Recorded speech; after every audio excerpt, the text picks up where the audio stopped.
Doctor, muy buenas noches. ¿Me logra escuchar? ¿Me confirma, por favor? Buenas noches, ¿me logran escuchar? Perfecto, doctor.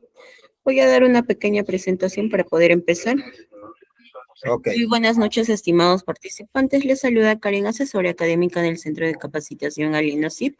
Bienvenidos al diplomado en PRP, células madres y terapias regenerativas en medicina veterinaria. El ponente a cargo del curso es el doctor Alexis Diego Armando Araujo. Para una buena exposición, por favor, mantener el micrófono y cámaras apagadas. Cualquier duda o consulta que tengan, lo responderá al final de la presentación. Le doy el pase al doctor. Puede empezar. Muy buenas noches. Bueno, ante todo, buenas noches. El diplomado que se va a dictar y va a comenzar hoy día, comenzamos con el módulo 1 de Medicina Regenerativa Veterinaria, ¿no? El diplomado se trata de PRP, que significa eh, plaquetas, plasma rico en plaquetas, células madre, que son las CMM, ¿no? CMMM en sí, células madre mesenquimales, y las terapias regenerativas en medicina veterinaria, ¿no? Entonces, como ya sabemos, en los últimos años ha habido pues un enfoque en la ciencia médica, ¿no? Que ha pasado ya a la regeneración de tejido, ¿no? La reparación y a la regeneración. O sea, de la reparación ha pasado a la regeneración ya prácticamente de tejidos, mediante pues el uso de ya los denominados medicinas regenerativas, ¿no? Entonces, la medicina regenerativa, como bien sabemos, busca regenerar, recuperar la función normal, ¿ya? De las células, tejidos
¿Me logran escuchar?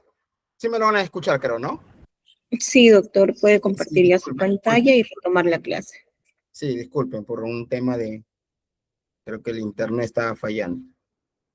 Bueno, como les decía, la medicina regenerativa busca recuperar la función normal de los tejidos, ¿no? De las células y los órganos enfermos o dañados mediante diversas estrategias. Como les digo, incluidas son las terapias celulares. Las estrategias, pues, mediante el uso del plasma rico en plaquetas, les estaba comentando, mediante las células madre mesenquimales, ¿no? Y como otras terapias regenerativas, ¿no? Entonces, estoy buscando a la señora.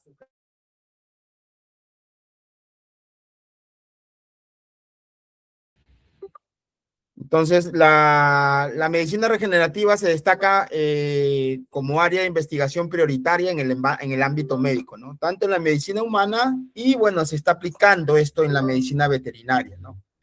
Entonces, está relacionadamente, pues, con la medicina regenerativa, con el uso de células estromales mesenquimales o las células madre, como le decimos, ¿no? Entonces, a diferencia de la medicina humana, en la medicina veterinaria la realidad pues es mucho más diversa, ¿no? Porque existe una enorme variabilidad anatómica, claro, la anatomía de las distintas especies que estudiamos en la medicina veterinaria es variable, ¿no? Y fisiológica, la fisiología también es muy diferente entre las especies animales. Entonces, eh, con consecuencias en la biología de las células madre, ¿no? Los mecanismos de acción y diversos aspectos de su aplicación, ¿no? Así como las respuestas inflamatorias leves o graves tras la administración de células estromales o mesenquimales, células madre mesenquimales, ¿no? También incluye, pues, hay una variabilidad en especie, entre razas, ¿no? Existe una gran variabilidad en la predisposición a ciertos tipos de patologías, ¿no? Como también el estilo de vida del animal, ¿no? Su peso, su tamaño.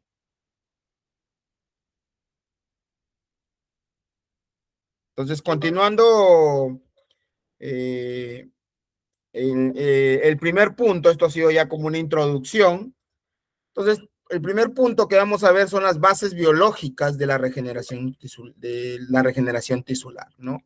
Entonces, para poder aplicar esta medicina regenerativa veterinaria, la medicina regenerativa veterinaria, el objetivo, pues, es que busca restaurar la función de tejidos dañados mediante la estimulación de mecanismos naturales de reparación en el cuerpo, ¿no? Ya sabemos los mecanismos naturales que los vamos a estudiar ahorita, que son las bases biológicas de la cicatrización y de la regeneración, ¿no? Se fundamenta, pues, en terapias biológicas, celulares e ingeniería de tejidos aplicadas principalmente en perros y en caballos. Esto se ha visto bastante en perros. Bueno, en caballos fue en donde inició, ¿no? Entonces, los pilares de la regeneración tisular tenemos, pues, las células madres mesenquimales, los factores de crecimiento que conjuntamente están con el plasma rico en plaquetas, ¿no? El microambiente o el nicho celular. Cuando hablamos de células madres mesenquimales, tenemos que mencionar que son células multipotentes capaces de autorreplicarse, ¿no? Solitas, mejor dicho, se pueden multiplicar. Y se pueden diferenciar en múltiples tipos de células, ¿no? Estos actúan como los arquitectos, ¿no? Entonces construyen, arquitectos del cuerpo que van construyendo, se van autorreplicando, como si construyeran una casa cuando quieren regenerar un tejido. Entonces, localizando la zona de lesión para modular el sistema inmune y evitar mayor daño y liberar factores tróficos. Entonces, los factores de crecimiento vienen a ser, pues, proteínas bioactivas derivadas del plasma sanguíneo, como les digo, vienen el plasma rico en plaquetas, ¿no? Del propio animal.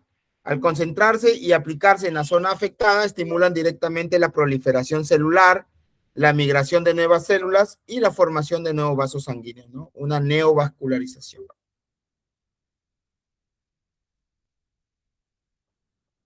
El microambiente o nicho tisular el éxito de toda regeneración depende fundamentalmente del entorno químico y físico del tejido dañado, ¿no? Si el deterioro del microambiente es demasiado avanzado, la capacidad de respuesta de estas células disminuye drásticamente. Supongamos, si hay una herida que no se cura y es una herida crónica que nunca se va a curar, nunca se regenera, entonces pues el entorno físico y el químico, ¿no?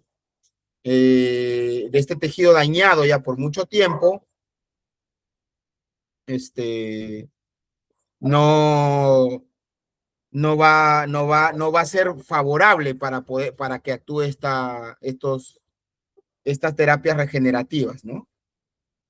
Entonces, aplicaciones clínicas, que lo vamos a ver en el último punto, pero ya los voy mencionando porque hemos tocado el tema de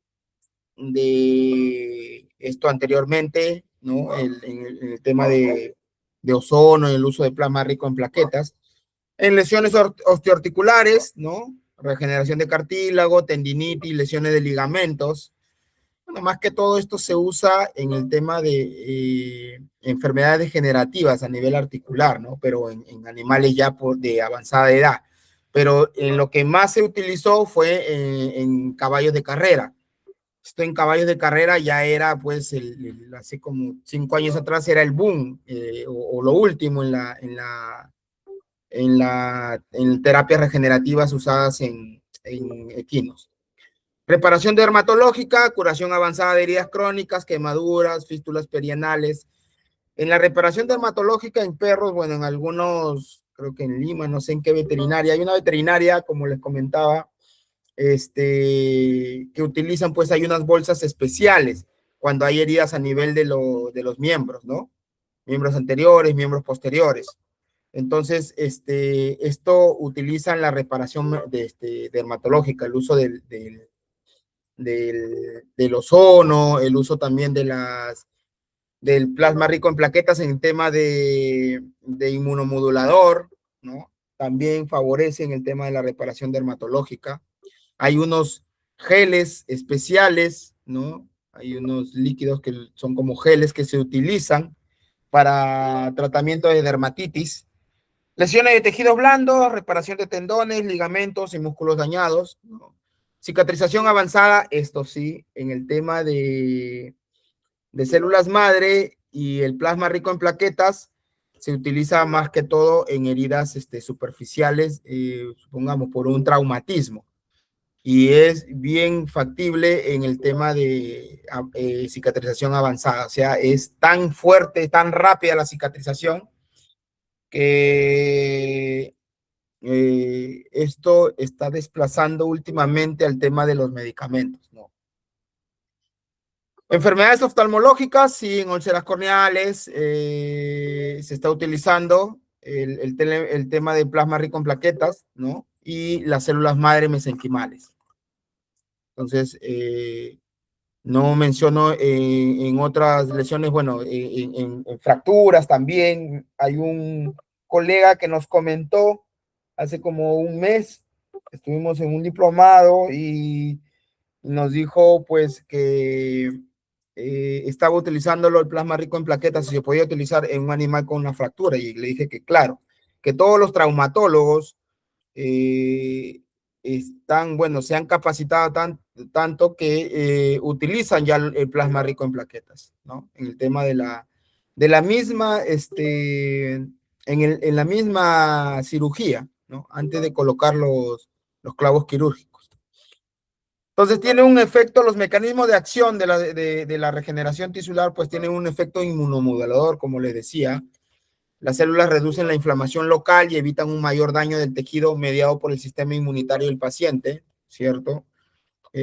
Otra de las terapias regenerativas también se considera el ozono, que tiene más efecto inmodulador que los demás, ¿no? Un efecto paracrino, señalización, o sea, las células madre en este caso liberan citoquinas y microvesículas que son exosomas que instruyen a las células nativas del animal, a las células propias del animal para que se reparen por sí mismas. O sea, es una señalización, ¿no? Le mando una señal diciéndoles, pues, indicándoles que se tienen que regenerar, para que me entiendan, ¿no? Y diferenciación celular, En entornos adecuados, las células implantadas pueden convertirse directamente en el tipo celular que el tejido necesita reponer, ¿no? Entonces, sabemos que las células madre se pueden autorreplicarse y diferenciarse en múltiples tipos de células, ¿no? Entonces, es por eso que hablamos de una diferenciación celular. El segundo punto que estamos por ver es la fisiología de la reparación y cicatrización. Es un tema muy amplio que ya lo hemos visto en la universidad. Sabemos que es una característica vital de todos los organismos vivos sometidos a continuamente agresiones ambientales, ¿no? Es su capacidad de la autorreparación, ¿no? Ya sea la lesión sea quirúrgica o accidental. Genera un intento del organismo por restaurar la continuidad del tejido. Entonces, en esta fisiología, en esta cicatrización, ¿no? Reparación, intervienen dos procesos, la regeneración y la reparación. Entonces, la regeneración viene a ser la sustitución del tejido dañado por células normales del tejido perdido, ¿no? Y solo es posible en tejidos con una población celular estable, capaz de mitosis, como es el epitelio, el hueso, el hígado. Entonces, en este caso, en el tema de epitelios, por eso que se genera, se utiliza las células mesenquimales, así como las células, así como el plasma rico en plaquetas, en el uso de epitelio. El hueso, más recomendado, pues el PRP, ¿no? El plasma rico en plaquetas. En tema del hígado, también las células mesenquimales. Entonces, son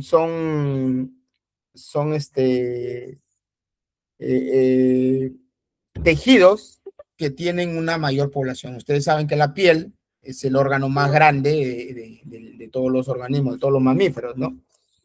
Entonces, en cuanto a la reparación, ya es una reacción transitoria diseñada para restablecer la continuidad de los tejidos interrumpidos con tejido cicatricial indiferenciado, ¿no? Entonces, es un método de cicatrización inferior que produce tejido cicatricial menos útil biológicamente que el tejido que reemplaza y que puede afectar negativamente a los tejidos normales adyacentes. Claro, si se ve, pues si no se, lo que vamos a hablar en sí de la fisiología de la reparación, si esto no se logra reparar por sí solo y ahí causa un efecto negativo. Entonces, como les digo, hay heridas que no pueden ser curadas. Bueno, yo lo he visto en equinos, heridas que tienen pues más de 6, 7 meses, ¿no? Heridas superficiales que hacen costra y vuelve a hacer y vuelve a hacer y vuelve a hacer. O sea, una vez que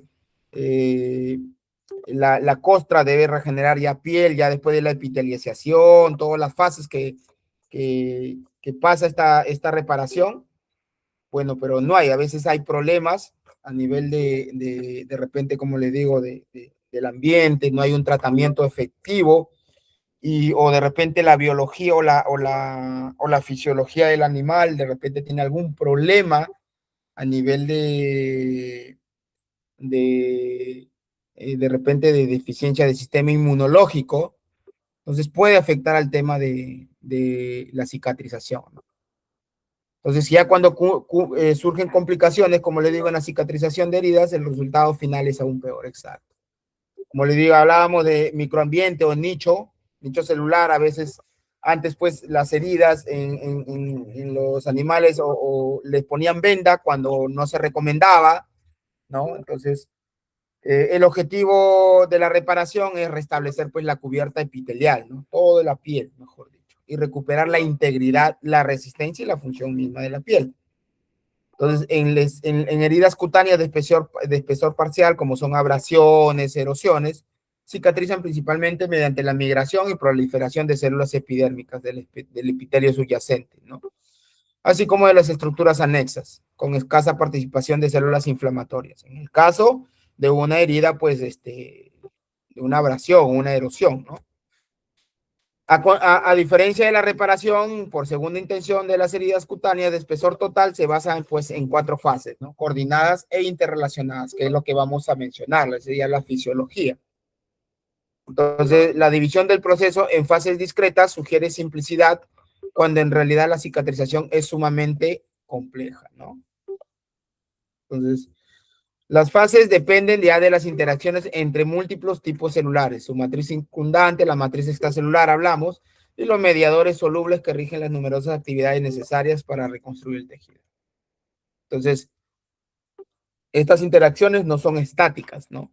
Sino que se encuentran en un estado de flujo constante, están en movimiento, lo que da lugar a un microambiente que evoluciona continuamente a medida que la herida se va cicatrizando.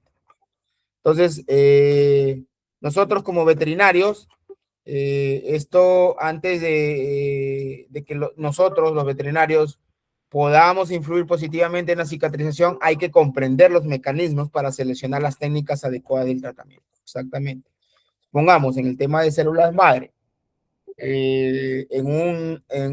como ejemplo, yo recomiendo, la verdad, yo por mi parte recomiendo que se utilice en una fractura el plasma rico en plaquetas. Es mucho más rápido. Entonces, aparte que se utiliza no solo como regenerador de células, sino también se utiliza también como un potente antiinflamatorio. Nosotros en los equinos lo hemos realizado, porque siempre se trabaja le trabajaba en equinos. Todavía en caninos estamos tratando de ver, bueno, en el tema de fracturas conversé con un veterinario especialista en traumatología. Bueno, hay algunos que no lo utilizan y hay otros que sí. Entonces, ya creo que en varios artículos en traumatología veterinaria en animales menores se recomienda el uso pues del PRP, ¿no? Entonces también hay que tener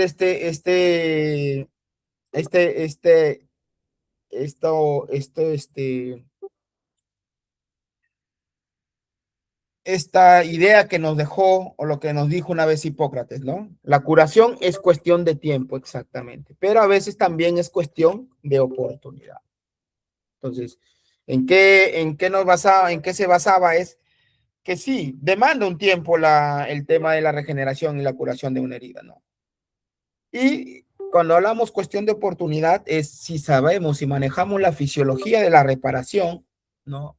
Vamos a saber en qué momento utilizar el plasma rico en plaquetas, las células mesenquimales, el mismo ozono, ¿no? Que yo lo he utilizado como desinfectante y se puede utilizar y se utiliza en animales menores en el tema de heridas como terapia regenerativa, ¿no? Heridas superficiales, en tratamientos de problemas dérmicos en perros, ¿no? Cuando hay mucha secreción de glándulas sebáceas y el perro pues comienza a tener un olor característico, ¿no? Ahí de repente se comienza a rascar, son problemas dérmicos, se utiliza el ozono, así como se utiliza vía subcutánea el plasma rico en plaquetas en diferentes puntos y las células mesenquimales, ¿no? Tenemos un dibujo en donde hablamos, pues, lo que vamos a hablar todas las etapas, ¿no? Injuria es bueno, la causa de la herida, cuando hay una patología, una herida, mejor dicho, un traumatismo. Entonces comienza con una homeostasis. Luego viene, pues, la inflamación, que estaba considerada la homeostasis dentro del proceso de la fase de inflamación, pero ahora ya no. Luego ya viene pues la tercera fase y dentro de la tercera fase pues hay la fase proliferativa, luego viene la fase dentro de la proliferación, la fibroplasia, la angiogénesis y luego la epitelialización, ¿no? Como se ve en el dibujo, en la imagen, ¿no? Y luego ya viene en sí la remodelación, la fase de remodelación, ¿no? O la fase más considerada como la fase de maduración. Puede llevar, como dicen, 3 días, 7 días, 14 días, 21 días, hasta un año. Entonces, la fase de la reparación y cicatrización de heridas, tenemos la primera fase, pues, le he tratado de resumir todo lo que está con negrita, ya, porque he tratado de leerlo, la fisiología, y es amplio este tema de la fisiología de la reparación y de la cicatrización. Entonces, he tratado de resumirlo. Espero me puedan entender. Entonces, la primera fase, que es la hemostasia y la coagulación, ¿no? Es la primera fase de la cicatrización, ¿ya? Ya saben que comienza pues con el después, nada más, después del inicio de la lesión, ¿no? Se completa en cuestión de horas y se centra en la hemostasia y la formación de una matriz profesional. Hemostasia, ¿no? Entonces, muchos de estos procesos ocurren durante las fases posteriores. Muchos de los procesos que ocurren durante las fases posteriores ya dependen del correcto desarrollo en esta fase inicial. O sea, esta fase es importante. Es pequeña, pero es crucial. Entonces, sabemos que toda herida traumatiza vasos sanguíneos y provoca hemorragias. Entonces, ¿cómo inicia la hemostasia? Entonces, la membrana celular endotelial lesionada, porque hay vasos superficiales a nivel del epitelio, libera pues fosfolípidos, ¿no? Que se transforman en ácido araquidónico, ¿no? Y sus metabolitos, los cuales regulan el tono, la permeabilidad vascular. Entonces, la vasoconstricción periférica, que dura entre 5 a 10 minutos, limita el sangrado, pero simultáneamente priva a los tejidos circundantes, o sea, los tejidos que están cerca, ¿no? O alrededor, privan de oxígeno y los nutrientes que normalmente transporta la sangre.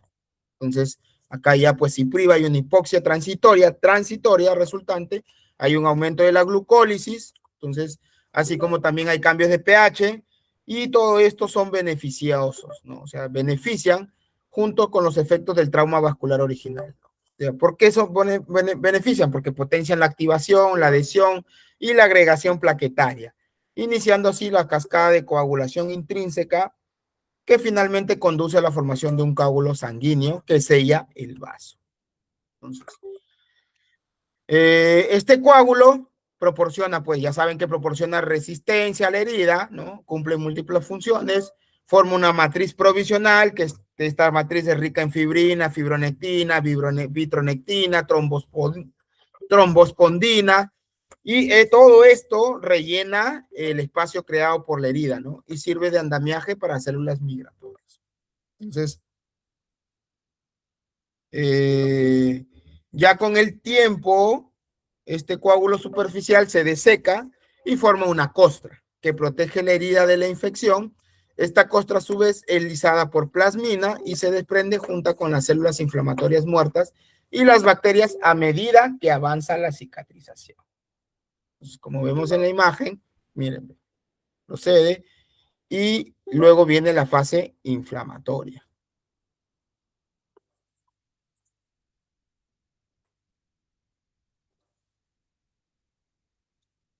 Luego viene la fase inflamatoria, ¿no? Entonces, la fase inflamatoria de la cascada de cicatrización, también conocida como fase de desbridamiento, se activa durante la fase de hemostasia y coagulación. O sea, antes la fase de hemostasia y coagulación estaba considerada dentro de la fase de inflamación. Pero por estudios, ya ha habido estudios y aún así todavía está en debate que la inflamación, o sea, la hemostasia y la coagulación están, algunos médicos veterinarios dicen que la hemostasia y la coagulación está dentro de la fase de inflamación. Y hay otros que no están de acuerdo. Entonces, esta fase se puede dividir en una fase temprana, la fase de inflamación, que se caracteriza ¿por qué? Por el reclutamiento primero de neutrófilos. Y luego hay una fase tardía caracterizada por la aparición y transformación de monocitos. Entonces, esta fase de inflamación, miren, desde la injuria puede durar a 3 días, ¿no? Entonces, la inflamación, como le digo, prepara la herida para las fases posteriores de la cicatrización. Entonces, ¿qué elimina? Elimina sustancias extrañas del organismo, desecha el tejido muerto, mientras que las poblaciones celulares participan, liberan mediadores que amplifican y mantienen los eventos subsiguientes, ¿no? La intensidad de la respuesta inflamatoria está fuertemente correlacionada con la gravedad del traumatismo y determina la extensión de la cicatrización. Exactamente. No vamos a comparar, pues, un pequeño corte, ¿no? Pues con un traumatismo, en el caso, pues, de por golpe por un auto, ¿no? Un atropello. Hay que saber diferenciar. Entonces,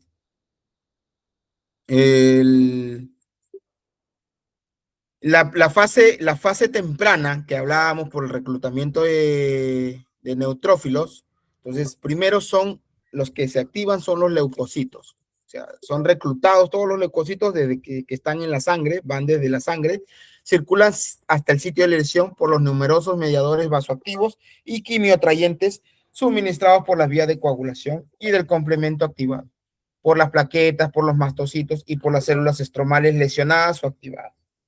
Entonces, estas señales inician ya los procesos de rodamiento, de activación, de adhesión fuerte y transmigración de células inflamatorias a través del endotelio microvascular. Entonces, aquí ya estos quimioatrayentes estimulan la liberación de enzimas por los neutrófilos, ¿no? Estos neutrófilos ya llegan ahí activados, entonces como fueron atraídos químicamente y ya por fisiología, ya lo conocen algunos, entonces acelera la penetración a través de las membranas basales vasculares, ¿no? La diapédesis de los neutrófilos se ve facilitada además por el aumento de la permeabilidad capilar producido por la liberación de un espectro de agentes vasodilatadores.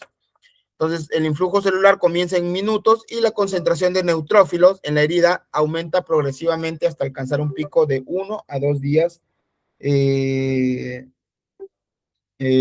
la lesión, ¿no? Como les hablaba, puede durar esta lesión 3 días, esta fase de la inflamación, ¿no? Entonces, los neutrófilos ya sabemos que son la primera línea de defensa, ¿no? Entonces, la migración y fagocitosis de neutrófilos cesan cuando ya las partículas contaminantes, o sea, cuando hay partículas en esa herida que contaminan, entonces se eliminan del sitio de la lesión. Entonces, la mayoría de células quedan entonces atrapadas dentro del coágulo que se desprende durante las fases posteriores de la reparación.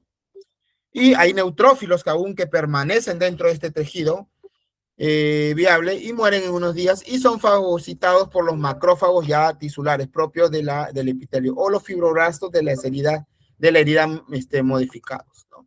Lo que marca la finalización de la fase inflamatoria temprana de la reparación. Entonces, luego ya hablamos de la fase tardía de la inflamación, ¿no? Entonces ya hay un aumento rápido de macrófagos en el tejido inflamado y se debe principalmente a la emigración de monocitos. Entonces ya en la presencia, cuando hay presencia de monocitos en la herida, entonces ya hablamos de una fase tardía, ¿no? Aparición y transformación de monocitos, exactamente. Entonces, estos como miran desde el sistema vascular, seguida de la diferenciación de estos monocitos en macrófagos para asistir a los macrófagos tisulares. O sea, se convierten en macrófagos también y estos también ayudan a la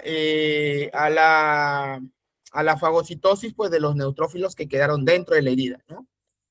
Entonces, estos monocitos pluripotentes, sensibles y adaptables pueden transformarse en macrófagos, ya lo hemos dicho, cuyas propiedades funcionales están determinadas por las condiciones que se encuentran en el sitio de movilización.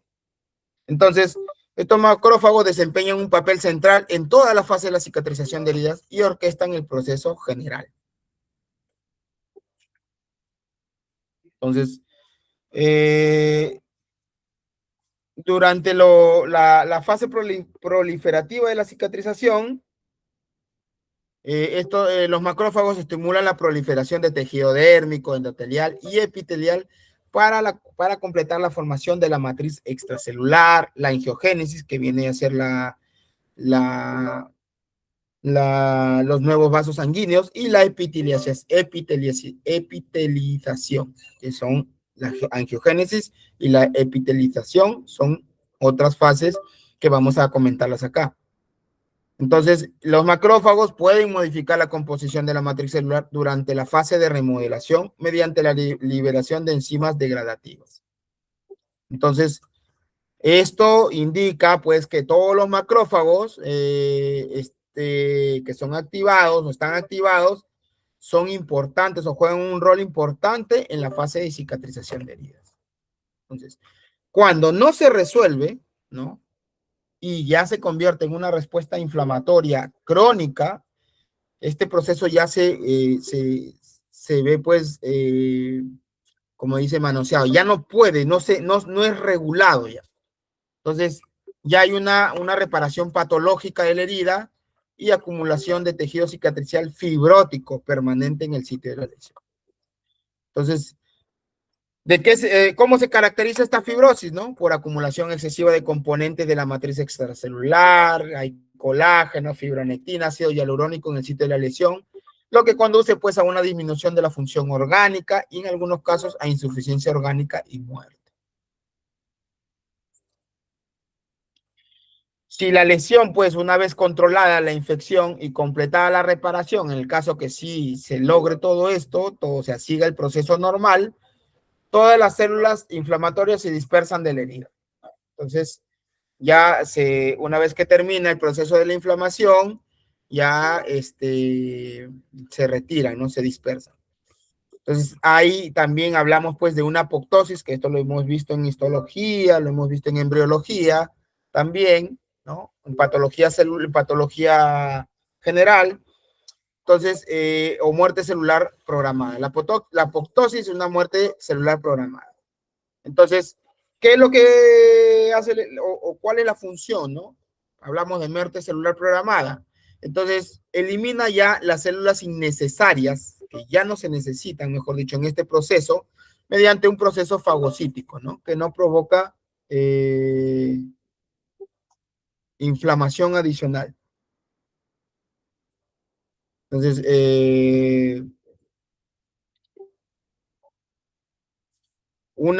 hecho, una cicatriz madura suele ser acelular y existen varios pasos en los que el proceso de resolución podría desviarse, ¿no? Lo que llevamos, pues, cuando no hay una buena cicatrización de herida, una supuración, ¿no? Si ustedes han visto, una inflamación crónica o fibrosis excesiva. Luego sigue la fase de proliferación celular, ¿no? La tercera fase de la reparación de las heridas. Dentro de esta fase hay 3 fases. Entonces, el objetivo principal de esta fase proliferativa, también conocida como fase ya de reparación, es lograr la protección de la superficie de la herida mediante la formación de tejido de granulación, ¿no? Y una nueva cubierta epitelial, así como restaurar la red vascular para nutrir los nuevos tejidos.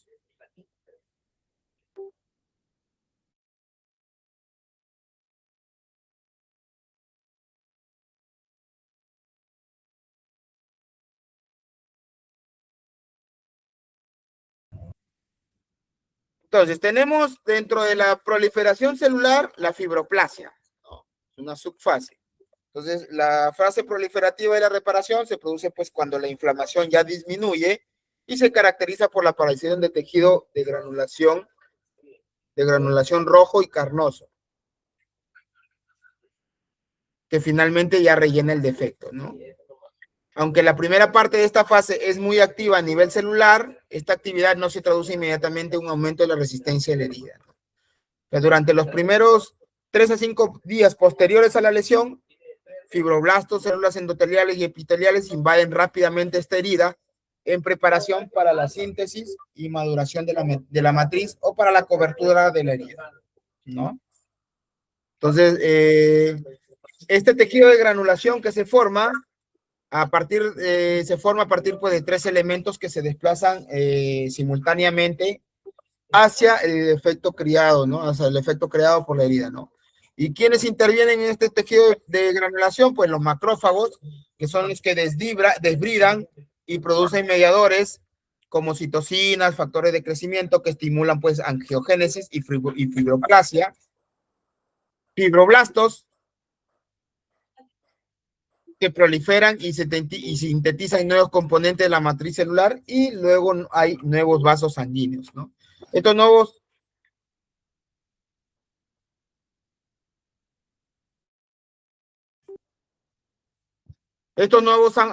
vasos sanguíneos transportan oxígeno y nutrientes necesarios para el metabolismo y el crecimiento celular, ¿no? Y confieren al tejido de granulación su característico aspecto rojo y granular. Entonces, ya este estroma, o sea, este tejido de granulación es rico pues en fibronectina y hialuronano, que reemplaza el coágulo de fibrina para proporcionar pues una barrera física contra la infección. Entonces, esto es importante porque proporciona una superficie a través de la cual las células pueden migrar. Entonces, se cree hay algunos autores que dicen pues que hay varias moléculas de la matriz, ¿no? Como citocinas, factores de crecimiento liberados por células inflamatorias. Estos estimulan pues fibroblastos de la dermis y el tejido subcutáneo adyacentes no lesionados para que proliferen y expresen receptores de integrina para facilitar su migración hacia el defecto, ¿no? Entonces, ¿qué son las integrinas? Son proteínas transmembrana que actúan como las principales receptores de la superficie celular. Estos se encuentran en la superficie de la célula, mejor dicho. Son receptores para las moléculas de la matriz extracelular. Está en la mochila. Son particularmente cruciales para los movimientos migratorios que exhiben las células involucradas en la cicatrización de heridas, como células epiteliales y endoteliales y los fibroblastos, ¿no? La migración de los fibroblastos precede inmediatamente al avance de brotes endoteliales capilares, pero sigue a los macrófagos que han despejado un camino fagocitando los restos celulares. Entonces, los fibroblastos también poseen pues un sistema proteolítico activo que comprende pues proteinasas como el activador del plasminógeno, varias colagenasas, gelatinasa y estromelicina para ayudar a su migración hacia el coágulo sanguíneo de fibrina. Entonces, una vez que los fibroblastos llegan al defecto creado por la herida, proliferan y luego cambian su función a la síntesis de proteínas y comienzan a reemplazar ya gradualmente la matriz provisional, ¿no? Con una rica en colágeno, probablemente bajo la influencia ya de varias citocinas y factores de crecimiento. Entonces, hay proporción de colágeno tipo 1, ¿no? Que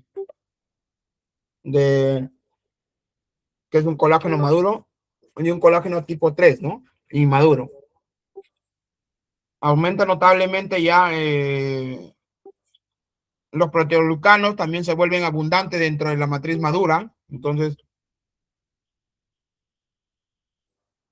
la proporción que hay de colágeno tipo 1, que es tipo maduro, cambia, ¿ya? A medida que la herida ya va madurando, cambia a un tipo 3, que es un colágeno inmaduro, y aumenta notablemente. Entonces, la mayor tasa de acumulación de tejido conectivo dentro de la herida ocurre entre 7 y 14 días.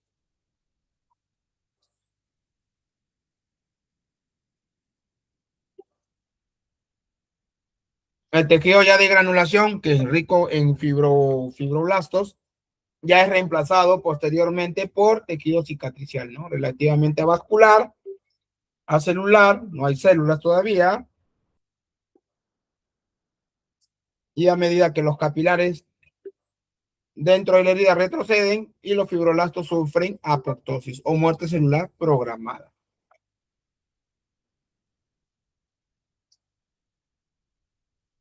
Entonces, estos últimos fenómenos que ocurren están regulados ya por las necesidades fisiológicas, ¿no?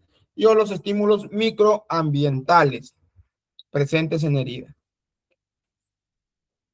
Otra de las fases tenemos pues la angiogénesis, ¿no? Dentro de la proliferación celular, además pues de iniciar la respuesta inflamatoria después de la inflamación, ¿no? La fisiología de la reparación, mediante interacciones con leucocitos, las células endoteliales microvasculares desempeñan un papel fundamental en la fase proliferativa de la reparación. Entonces, la formación de nuevos capilares a partir de los preexistentes es necesaria para restaurar la oxigenación y proporcionar los nutrientes necesarios al tejido de granulación recién formado en la herida. Entonces, la angiogénesis que se produce en respuesta a la lesión tisular y la hipoxia es un proceso ya complejo y dinámico mediado por diversos factores solubles aportados por el suero y la matriz celular circundante. Entonces, la construcción de esta red vascular ya requiere pues pasos secuenciales que incluyen el aumento de la permeabilidad microvascular, liberación de proteinasas de las células endoteliales activadas por la consiguiente degradación local de la membrana basal que rodea el vaso existente, migración y brotación de células endoteliales en el espacio intersticial, proliferación y diferenciación celular endotelial en vasos sanguíneos maduros, ¿no? Seguido finalmente por la regresión e involución de la vasculatura recién formada a medida que el tejido se remodela. Entonces, la angiogénesis depende no solo de las células y citocinas presentes, sino también de la producción y organización de componentes, ¿no? De la matriz extracelular.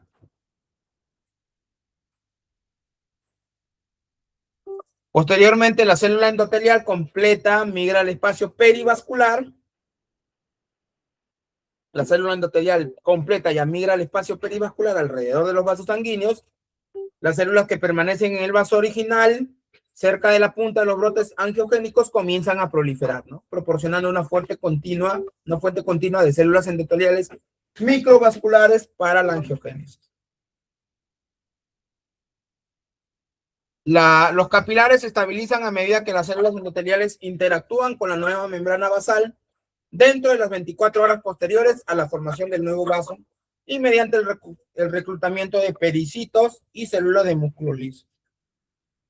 En las heridas en proceso de curación, bueno, esta respuesta da como resultado una densidad de vasos que supera con creces la de los capilares en el tejido normal no lesionado y proporciona al tejido de granulación su aspecto rojo y granular.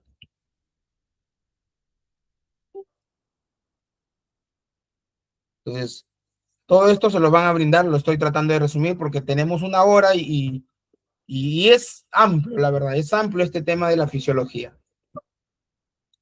La tercera fase de la proliferación celular está la epitelización, ¿ya? Entonces, esta fase se define como el proceso ya de cubrir las superficies epiteliales desprovistas de epitelio y es esencial para el cierre exitoso de la herida. Entonces, además de las actividades hemostáticas ya mencionadas anteriormente, ¿no? Que establecen pues una barrera temporal, el epitelio residual debajo del coágulo se mueve centrípetamente, ¿no? El centro, para participar en el cierre de la herida. La migración epitelial comienza 24 a 48 horas después de la lesión. Es característico el borde rosado, pues del nuevo epitelio no es visible macroscópicamente hasta o algún tiempo después. Este retraso varía según la especie animal y el tamaño, el sitio y sustrato de la herida. Entonces, la epitelización se va a acelerar en una herida de espesor parcial porque las células migrantes surgen no solo del epitelio residual en la periferia de la herida, sino también de los apéndices epidérmicos restantes. Entonces, además, la membrana basal está intacta en este tipo de lesión, lo que impide una regeneración prolongada.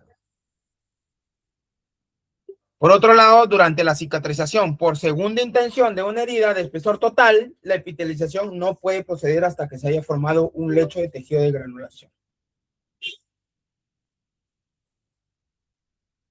Entonces, la capacidad regenerativa de la epidermis depende de las células madre queratinocíticas, la CMK, ¿no? Que residen en microambientes específicos denominados, lo que hablábamos, nichos de células madre.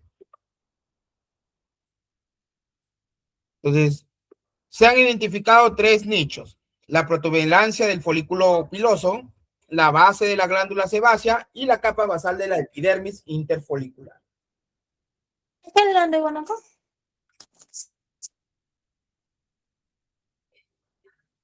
Entonces,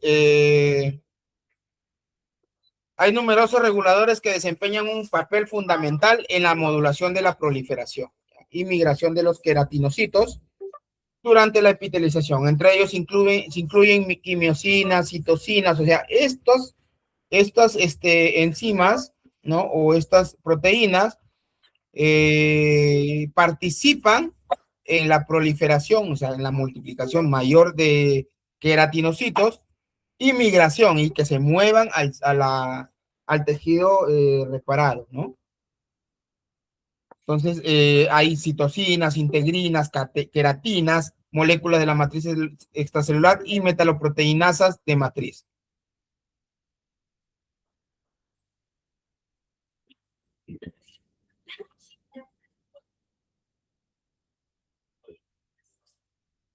Entonces, la siguiente fase, como les digo, todo esto va a ser entregado porque nos faltan 2 puntos más y son un poco más grandes.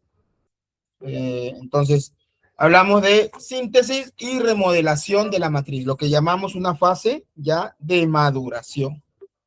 Entonces, la matriz extracelular madura ya es un andamiaje no celular compuesto de proteínas, glicosaminoglucanos, polisacáridos y agua, que facilita pues la comunicación bidireccional, va en 2 direcciones, ¿no? Entre las células y el entorno bioquímico y biofísico de la misma herida o de la misma herida. Bueno, hablamos de herida que ya está cicatrizando, ¿no? Durante la fase de remodelación, que ocurre desde las 3 semanas hasta 1 año después de la lesión, los componentes de la matriz extracelular experimentan ciertos cambios para asegurar resistencia, integridad y la función del tejido de reemplazo.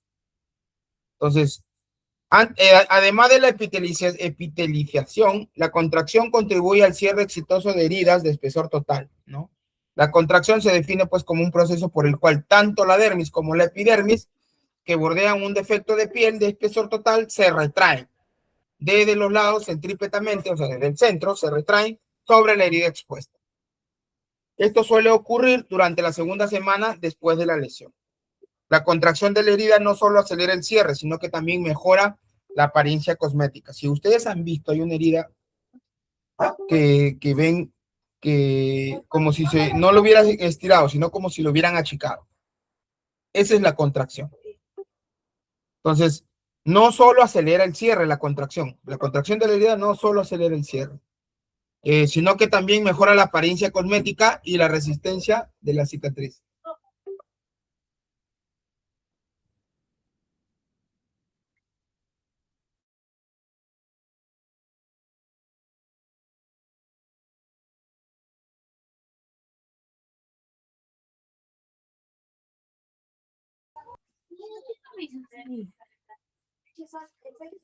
Entonces,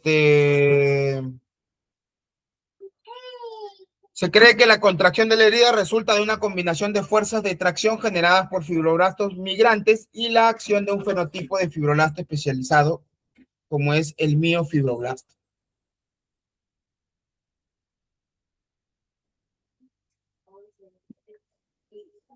Entonces, a medida que los fibroblastos migran hacia la matriz provisional de la herida bajo la influencia de varias citocinas, la tensión dentro de la herida alcanza el umbral requerido, junto con la acción de la TGF beta 1 y la variante de empalme EDA, de la fibronectina, ¿no?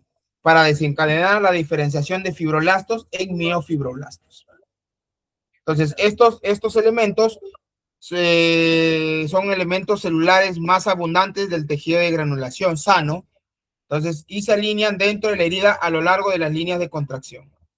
Las características más llamativas del miofibroblasto es un sistema microfilamentoso de actina de músculo liso alfa, denominado alfa SMA, ¿no? Bien desarrollado, dispuesto en paralelo al eje longitudinal de la célula y en continuidad con los componentes de la matriz extracelular a través de varias integrinas.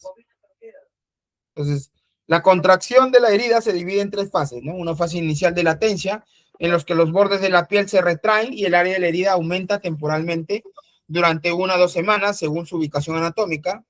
Ocurre antes de la invasión fibroblástica sustancial, como de la herida como requisito previo para la contracción.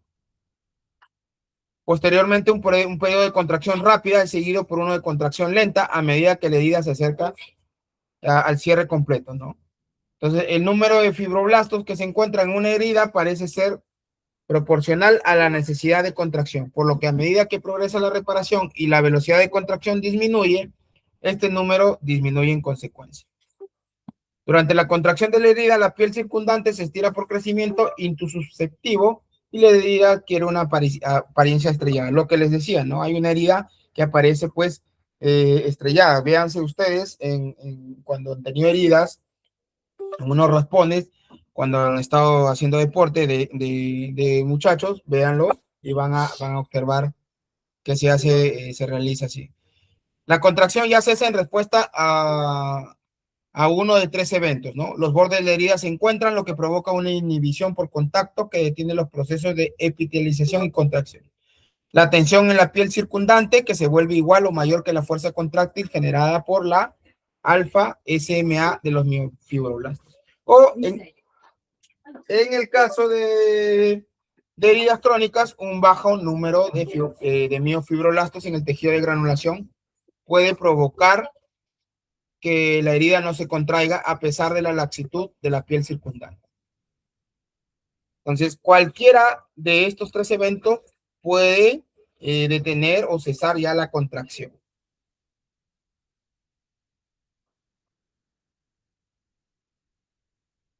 Bueno, para ir avanzando, porque esto ya es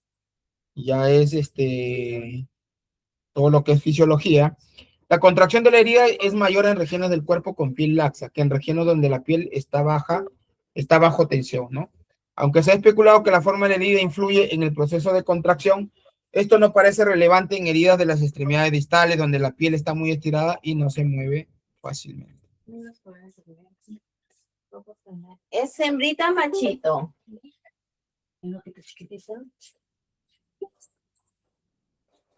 Al concluir la contracción, los miofibroblastos desaparecen, ya sea revirtiendo a un fenotipo fibroblástico quiescente o con apoptosis, ¿no? Hablamos por muerte celular. Principalmente en respuesta a la reducción de la tensión dentro de la matriz extracelular. Entonces, el miofibroblasto persiste en las lesiones fibróticas donde puede estar involucrado en la acumulación de más matriz extracelular y contractura patológica, ¿no? Una condición que produce una morbilidad sustancial, particularmente cuando afecta articulaciones u orificios. La conversión de la matriz extracelular de tejido de granulación a tejido cicatricial constituye ya la fase final de la reparación de las heridas, ¿no? También conocida como maduración, y consiste en la síntesis de tejido ya conectivo, lisis y remodelación. Entonces ya los proteoglicanos reemplazan el hialuronano durante la segunda semana de reparación, favorecen la deposición y agregación de fibra de colágeno y hacen que la matriz madura sea más resistente, ¿no? Entonces las macromoléculas de colágeno proporcionan resistencia a la tracción de a la herida, ya que su deposición alcanza su máximo durante la primera semana cuando la cicatrización se produce por primera intención. Y entre los 7 y 14 días cuando la cicatrización se produce por segunda intención en el caso de un roedor de laboratorio, ¿no? Entonces, esto es demasiado grande, como les digo, y lo he tratado de resumir, pero esto se les va a brindar. La remodelación de la herida continúa hasta por 2 años, durante el cual no hay un aumento neto en el contenido de colágeno, entonces, sino que la fibra de colágeno se reorganiza en una estructura reticular más organizada, bajo la influencia de factores mecánicos locales, aumentando progresivamente la resistencia a la tracción del tejido cicatricial. Entonces, la mayoría de la fibra de colágeno tipo 3, que son inmaduras, depositadas al inicio de la cicatrización, son reemplazadas por colágeno ya tipo 1.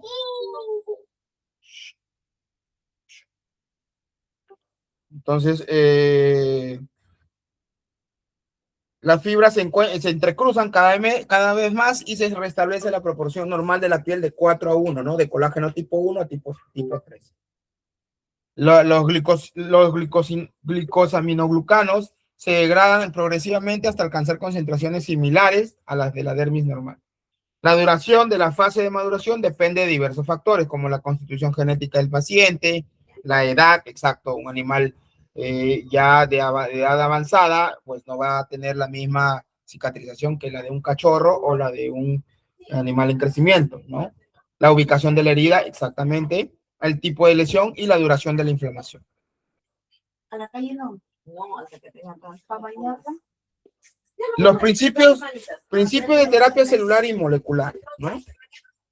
Hablamos de los principios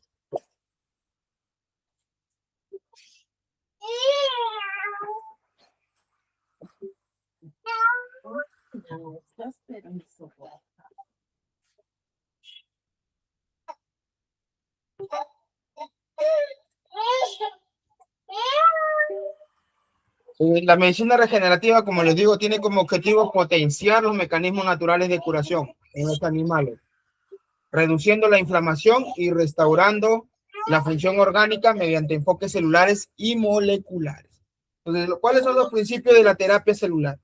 Ya hablábamos lo de las células madres mesenquimales, las CMMs, la capacidad regenerativa, acción inmunomoduladora y terapias derivadas de la sangre. En esto están pues el plasma rico en plaquetas y los factores de crecimiento, ¿no? Las células madre mesenquimales se obtienen principalmente del tejido adiposo, ya sabemos, o de la grasa, ¿no? De la médula ósea, del propio paciente, que es una terapia autóloga o de donantes sanos.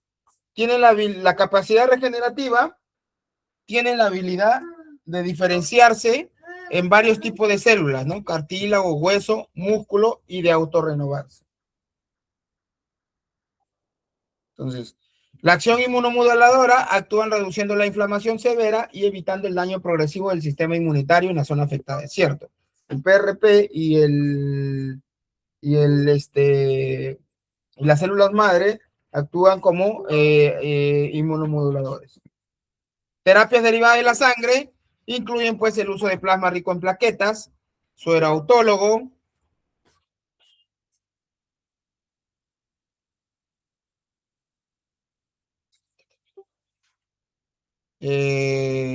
los cuales concentran factores de crecimiento y naturales para acelerar la cicatrización. Entonces, estas terapias derivadas tienen que ser del mismo paciente, ¿no? Y los principios de terapia molecular, tenemos pues la señalización celular, se basa en el estudio y la aplicación de moléculas bioactivas, citoquinas, factores de crecimiento, el factor de crecimiento más que todo se utiliza, que indican, dan la señal, ¿no? El efecto parácrino, a las células del cuerpo, cómo deben migrar y multiplicarse y comenzar a reparar el tejido.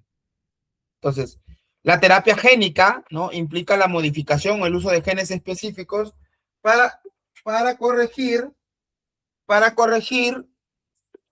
defectos moleculares o estimar la producción local de proteínas que favorecen la regeneración.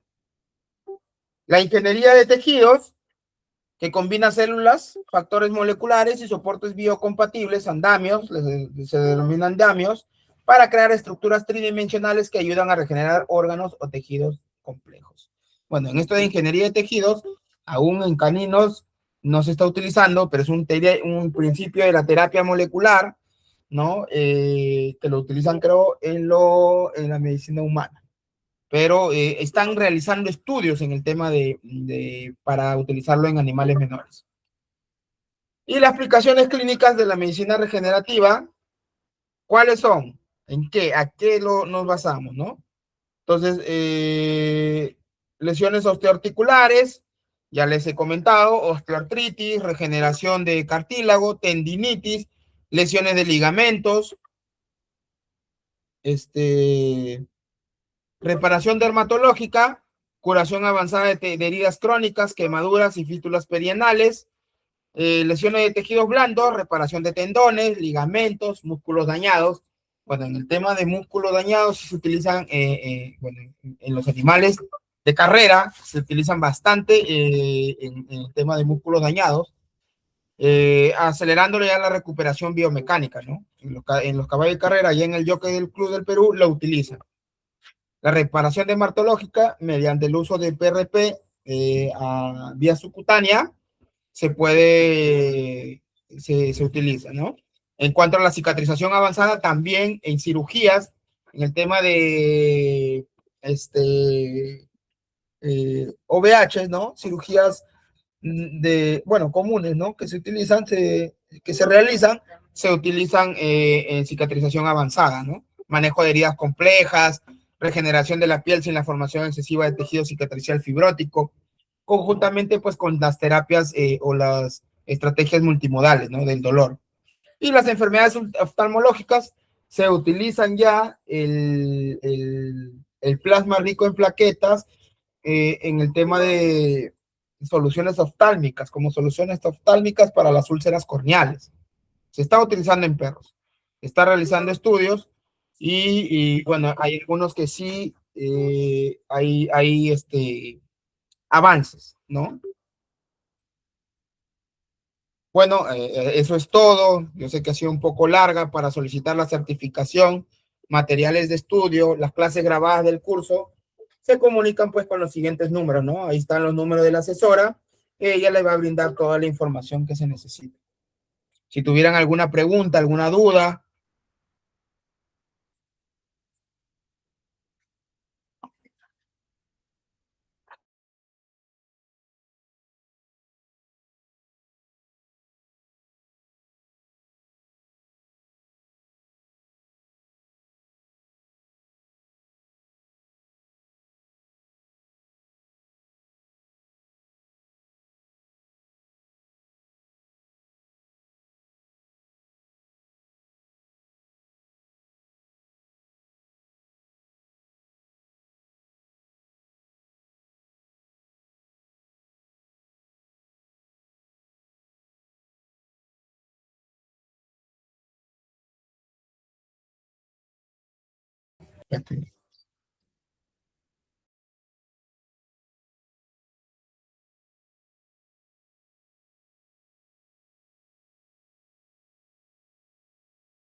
Bueno, si no hay ninguna consulta, no hay ninguna pregunta, me paso a retirar. Como le digo, esto es recién estamos empezando con este módulo. Es interesante el tema de las técnicas, ya les voy a mencionar. Y para poder compartir, ¿no? Si algunos ya están utilizando, nosotros sí lo utilizamos, pero hay que verme para compartir, pues, más que todo experiencias. Bueno, si no hay ninguna pregunta, ya saben, ahí están los números, pueden solicitar la certificación y materiales de estudio, ¿no? Muchas gracias.